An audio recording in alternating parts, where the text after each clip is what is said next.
राज्य रे हठात कहार कटाजीवनी राशन कार्ड मंत्री कहले एप्रिल पर।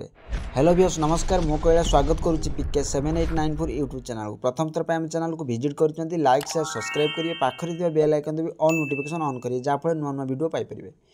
खाद्य जोगाण मंत्री कृष्णचंद्र पात्र राशन कार्ड को लेकिन रविवार एक बड़ सूचना देइछन्ति।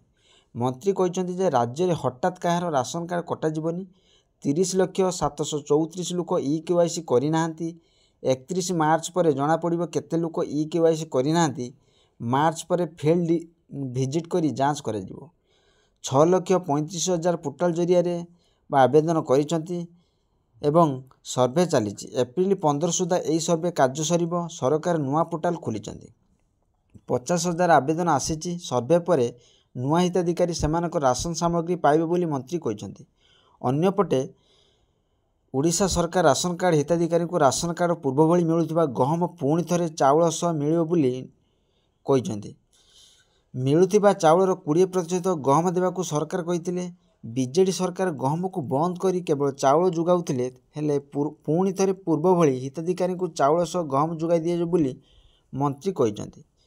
आशा करी वीडियो भल लगे लाइक शेयर सब्सक्राइब करिए बेल आइकन दबाइए।